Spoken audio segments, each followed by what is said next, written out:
ಎಲ್ರಿಗೂ ನಮಸ್ಕಾರ. ನಮ್ಮ ಅಡುಗೆ ಚಾನಲ್ಗೆ ಸ್ವಾಗತ. ಇವತ್ತಿನ ವಿಶೇಷ ರುಚಿಯಾಗಿರೋ ಈರುಳ್ಳಿ ಉಪ್ಸಾರಿನ ರೆಸಿಪಿ.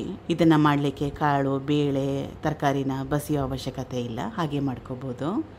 ಕೇವಲ 10 ನಿಮಿಷ ಸಾಕು. ಬಿಸಿ ಬಿಸಿ ರಾಗಿ ಮುದ್ದೆ ಅಥವಾ ಬಿಸಿ ಅನ್ನದ ಜೊತೆಗೆ ಸಖತ್ ಟೇಸ್ಟಿಯಾಗಿರುತ್ತೆ. ಒಂದ್ಸಲ ಟ್ರೈ ಮಾಡಿ ನೋಡಿ. ಮೊದಲನೇ ಸ್ಟೆಪ್ಪಲ್ಲೇ ಈರುಳ್ಳಿನ ಸುಟ್ಕೋಬೇಕು. ಬೆಂಕಿಯಲ್ಲೇ ಸುಟ್ಕೋಬೇಕು.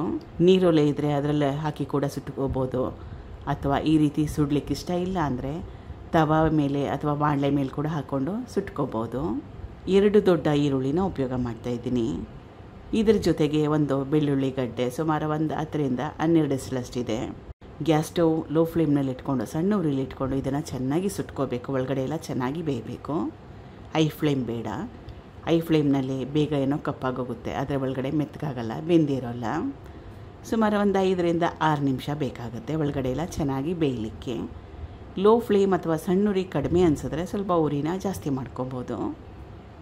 ಬೆಳ್ಳುಳ್ಳಿನ ಸುಟ್ಟಿದ್ದಾಗಿದೆ, ಚೆನ್ನಾಗಿ ಕಪ್ಪಾಗಿದೆ, ಒಳಗಡೆ ಕೂಡ ಚೆನ್ನಾಗಿ ಬೆಂದಿದೆ. ಈರುಳ್ಳಿನ ಕೂಡ ಸುಟ್ಟಿದ್ದಾಗಿದೆ, ಕಪ್ಪಾಗಿದೆ, ಒಳಗಡೆ ಎಲ್ಲ ಚೆನ್ನಾಗಿ ಬೆಂದಿದೆ. ತುಂಬಾ ಜಾಸ್ತಿ ಬಿಸಿ ಇರುತ್ತೆ. ಇವಾಗ ಸ್ವಲ್ಪ ತಣ್ಣಗಾಗಲಿ. ಈಗ ಬೆಂಕಿಯಲ್ಲಿ ಈರುಳ್ಳಿನ ಸುಟ್ಕೊಂಡಿದ್ನಲ್ಲ, ಅದೆಲ್ಲ ತಣ್ಣಗಾಗಿದೆ. ಕಟ್ ಮಾಡ್ಕೊಳ್ತಾ ಇದ್ದೀನಿ. ದಿನ ಬೇಳೆ ಹಾಕಿದ ಸಾರು ಅಥವಾ ಮಸಾಲೆ ತಿಳಿ ಸಾರೆಲ್ಲ ಬೋರ್ ಆಗಿದ್ದಾಗ ಇದನ್ನು ಒಂದು ಸಲ ಟ್ರೈ ಮಾಡಿ ನೋಡಿ. ನಾಲ್ಗೆ ಕೆಟ್ಟಿದ್ದಾಗ, ಬಾಯಿ ಕೆಟ್ಟಿದ್ದಾಗ ಕೂಡ ಇದು ಒಂದು ಒಳ್ಳೆ ರೆಸಿಪಿ. ಟೇಸ್ಟಿಯಾಗಿರುತ್ತೆ. ಈ ಸಾರು ಮಾಡೋದು ಕೂಡ ತುಂಬ ಸುಲಭ. ಬೆಳ್ಳುಳ್ಳಿ ಮುಂದಿನ ಸ್ಟೆಪ್ಪಲ್ಲಿ ರುಬ್ಕೋಬೇಕು. ಮೊದಲಿಗೆ ಈರುಳ್ಳಿ ಬೆಳ್ಳುಳ್ಳಿನ ಸುಟ್ಟಿಟ್ಕೊಂಡಿದ್ನಲ್ಲ ಅದು. ಕಾಯಿ ತುರಿ ಸುಮಾರು 3ರಿಂದ 4 ಟೇಬಲ್ ಸ್ಪೂನಷ್ಟು, ಹಸಿ ತೆಂಗಿನ ತುರಿ, ಹಸಿರು ಮೆಣಸಿನ್ಕಾಯಿ 2, ಖಾರನ ನಿಮ್ಮ ಇಷ್ಟದ ಪ್ರಕಾರ ಕೂಡ ಸೇರಿಸ್ಕೋಬೋದು. ಟೊಮೆಟೊ, ಇದು ಹಸಿ ಟೊಮೆಟೊನೇ, 1 ಟೊಮೆಟೊ ಉಪಯೋಗ ಮಾಡ್ತಾಯಿದ್ದೀನಿ. ಜೀರಿಗೆ 1 ಟೇಬಲ್ ಸ್ಪೂನಷ್ಟು, ಇದ್ರ ಕ್ವಾಂಟಿಟಿ ಸ್ವಲ್ಪ ಜಾಸ್ತಿ. ಸ್ವಲ್ಪ ಹುಣಸೆ ಹಣ್ಣು, ಕೊತ್ತಂಬರಿ ಸೊಪ್ಪು 1 ಹಿಡಿಯಷ್ಟು. ಇಷ್ಟ ಇದ್ದರೆ ಕಾಳು ಮೆಣಸನ್ನು ಕೂಡ ಸೇರಿಸ್ಕೋಬೋದು. ಕಾಳು ಮೆಣಸು ಹಾಕ್ಕೊಂಡ್ರೂ ಕೂಡ ಚೆನ್ನಾಗಿರುತ್ತೆ. ನಾನು ಹಾಕ್ಕೊಳ್ತಾ ಇಲ್ಲ, ಖಾರ ಜಾಸ್ತಿ ಆಗೋಗುತ್ತೆ ಅಂತ. ನೀರು ಹಾಕ್ಕೊಂಡು ನುಣ್ಣಗೆ ರುಬ್ಕೋಬೇಕು. ರುಬ್ಬಿದ್ದಾಗಿದೆ. ಬಾಣಲೆ ಇಟ್ಕೊಂಡಿದ್ದೀನಿ.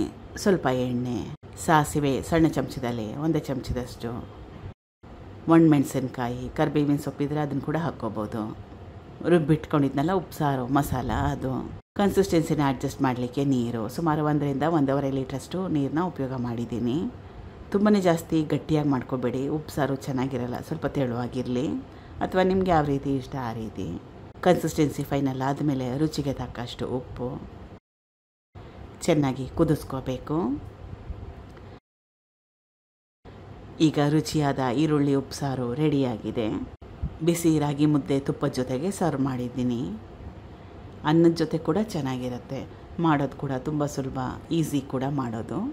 ಟ್ರೈ ಮಾಡಿ ನೋಡಿ. Thank you for watching. ಧನ್ಯವಾದಗಳು.